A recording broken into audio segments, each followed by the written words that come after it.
Hey guys, so this is a new podcast, and today's going to be a little bit different, and it's just going to be me today. And today we're going to talk about basically, as you guys saw in the title, how to buy a sports car or a supercar every 6 months.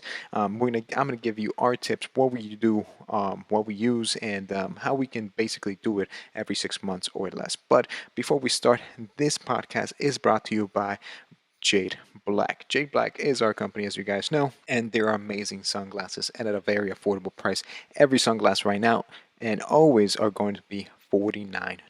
That is a steal because we're getting high quality. You're getting high quality glasses at a very affordable price. Right now, a lot of these glasses are sold out, but we do have some in stock. For example, the presidentials and the clays. You can get your hands on these right now, and you can see what all the hype is about. And you guys are not going to be disappointed. So check out Jade Black, guys. I'll have the link down below, and you can always just go to www.jadeblack.co so you can check them out and know what the hype is all about. I'm telling you guys are not going to be disappointed with these glasses.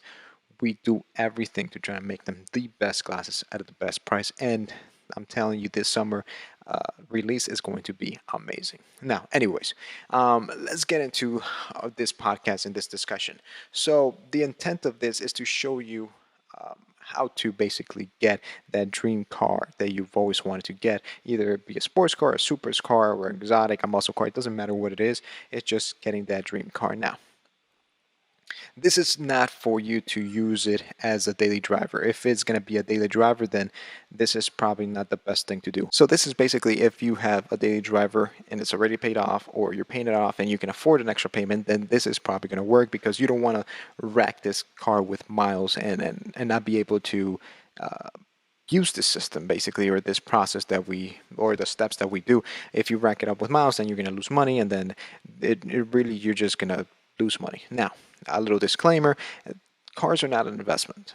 Cars are something that depreciates, and they're really not used as investments. It's really not going to help you gain money, make money. It's just something that you're using to basically just have fun, and it's kind of like a reward after you hit a goal or a mark, and just show the fruits of your hard work.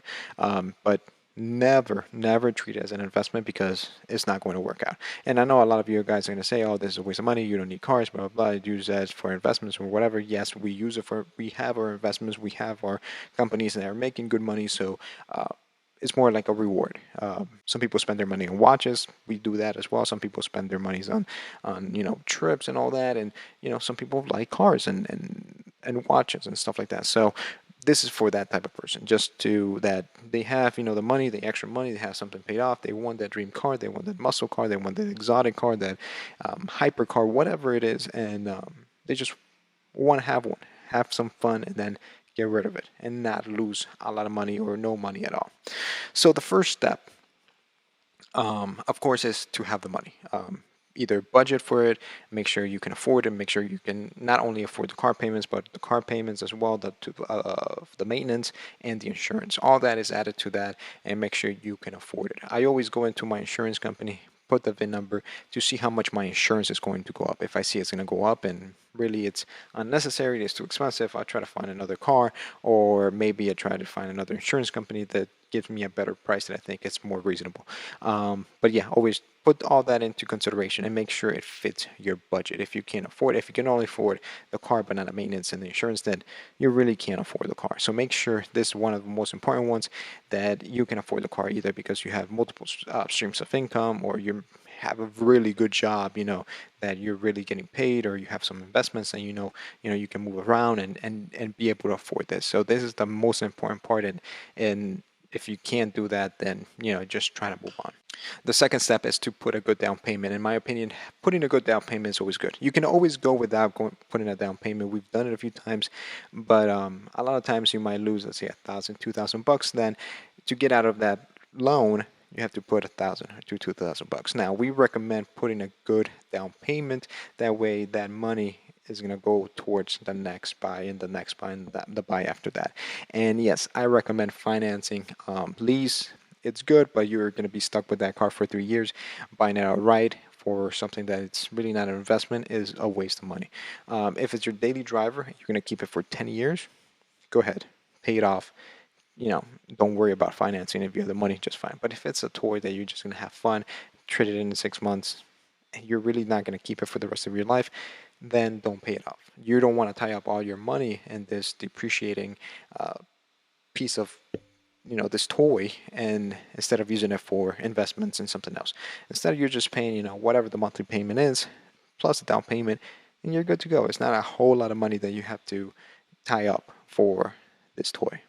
So yeah, putting a good amount of down payment will help you get financed. A lot of companies or a lot of banks look at that. If basically if it's your first time, they look at they look at how much you can put down. The more you put down, the better, because it means you have more skin in the game. So it always helps when you're trying to get finance, especially if it's a big purchase for the first time. Also, it's going to lower your monthly payments. That's going to help a lot, because maybe instead of paying $2,000 a month, you're going to be paying $1,000 a month or $800 a month if you put a big down payment. And that's it's going to free up some more money monthly payments, but you are tying up a little bit more money in a down payment. But you can down the road use that same down payment that you put there. It's going to be an equity, and you can use it for your next car and your next car. So always put a good down payment. That's my recommendation.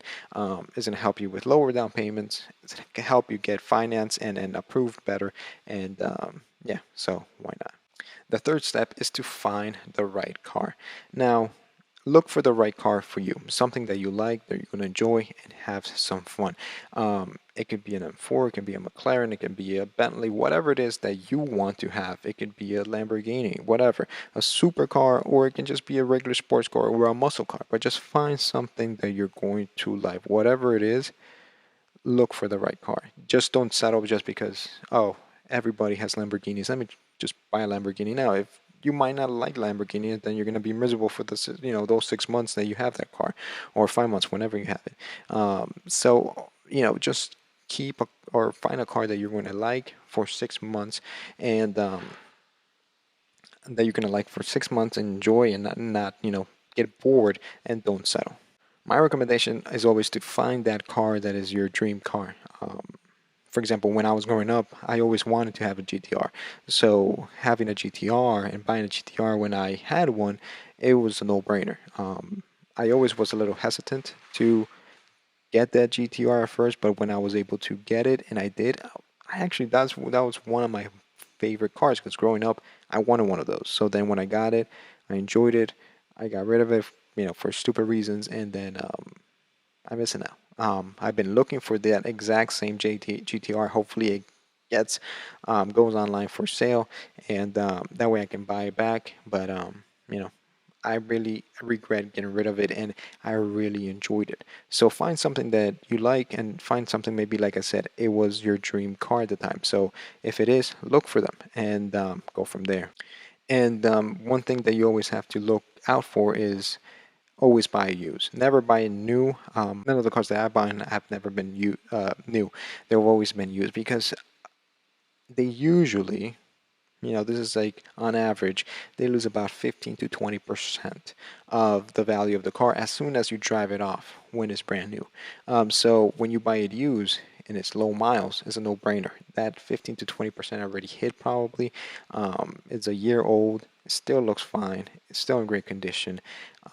So there's no reason to pay that brand new price tag if it's going to depreciate so fast. So buying used is always the best recommendation I give you. Make sure it's clean. Make sure, when I say clean, the title is clean, so you can run a Carfax or one of the other companies, and make sure the title is clean, and make sure that it's in good working order, and you should be fine. And that's going to help you, because if you buy used, you're going to avoid the depreciation, and you're going to avoid being upside down when you trade it in or sell it or whatever, and you won't have to put any money to try to get out of that loan, or you basically get that money down. Whatever down payment you gave, you can get it back, because you really didn't lose that much money. So buying used is my recommendation. And when you're buying, for example, a truck or something that's going to be a daily driver, you can buy new. You can probably keep it for 10 years or whatever, and whatever, that's going to be fine. Or buy it, cash outright. But if it's something like this, like it's a toy, something like that, buy it used, and you can save thousands and thousands of dollars. Also, when you buy new used, make sure you buy with a warranty. Now, you can either get a car that still has manufacturer warranty because it's so low on miles and it's basically just a year old. Those are great. They're basically covered bumper to bumper. You're fine. You're good to go. And, there's nothing to worry about. But if you buy a car and it's out of warranty already, manufacturer's warranty, you can always buy an extended warranty from a dealer or from third parties. Now, some of these warranties are not the best. So you have to make your research and make sure you pick the right one. But always get it with warranty. Buy that extended warranty. It could be $50 more, $100 more a month, which is not bad. Fixing cars like that can be expensive, and it's really, instead of paying $2,000, for example, even my old truck that I had an issue. I had an extended warranty with me. My AC broke, whatever. It was the condenser had a hole, and to fix it was like $2,000. But I had a warranty and I had a deductible of $100. I only paid $100. They fixed it, and it was good to go. So always make sure you get it with a warranty. Now, the great thing about extending warranties, buying it from third parties, is that as soon as you sell the car and you're done with that car or trade it in, you can go back and you can just tell them that you got rid of the car, and they'll refund you that money, and you're good to go. You can get not basically refund you the money, but prorate that amount and refund you whatever's left, which basically is pretty good. So if you only had it for 6 months and that warranty is for 5 years, they're going to prorate it. You use it for 6 months, 7 months, or whatever, and they're going to refund you the rest. So, it's a win-win situation. If you keep the car longer, if there's any issues, you're going to get it fixed. If you get rid of it, you can basically get some money back.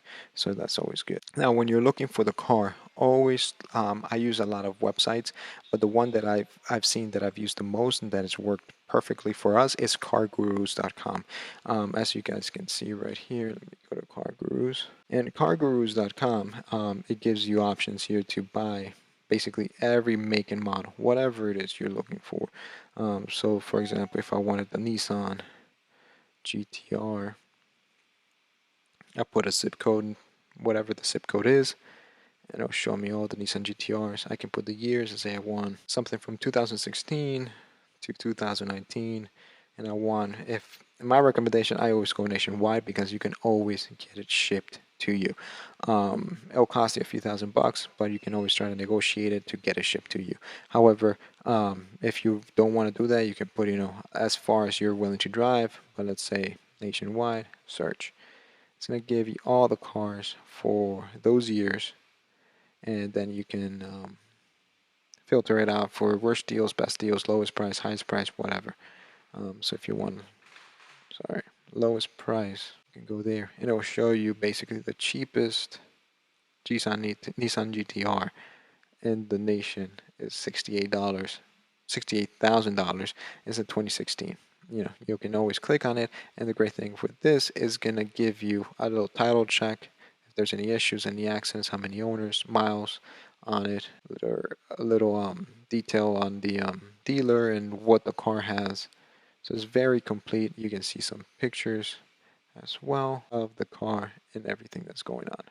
So I think the CarGurus is one of the best websites you can use, and because it's a lot of dealers, if not all of them, post there, and you can find great deals. And also, if you go back, you can see that there's a payment calculator. So you can put the months that you want up to 84. If there's any trade-in value, if you put in a down payment, and whatever the sales tax is in your area. So for example, let's put 7. Let's say I'm going to put 20,000 down. You would pay about 743. Now this is an estimate, depends on your credit, how good your credit is, how bad your credit. If you put rebuilding, probably doesn't even show options, but good credit, and then excellent credit, whatever it is you want to do, it will give you those options, and then you can pick the months, and then it will give you how much it's a good estimate of how much you're going to pay per month. So that's a pretty cool tool. That's something that we use all the time whenever we're looking for cars, and that's where we find all our cars. Now, whenever you found the car and you're good and you have the list, these are the cars I like.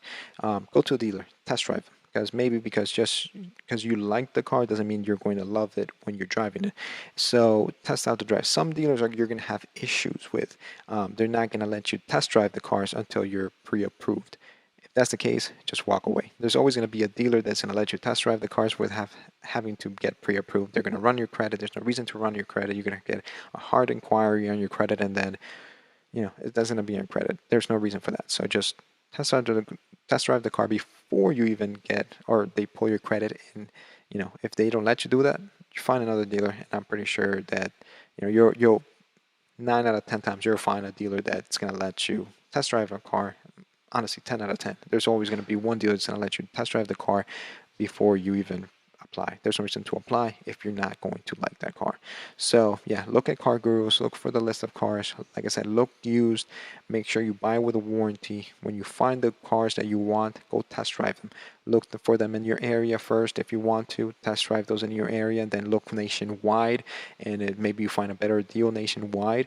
But you already at least know that that's the kind of car you like. Maybe you know somebody in that area that can get it checked out for you, or you can contact a mechanic shop in that area, even if it's in California, and that they can go there, check out the car and make sure everything's good. You pay a little fee to make sure that the car is in good mechanical order, and you're good to go. They'll ship it to you.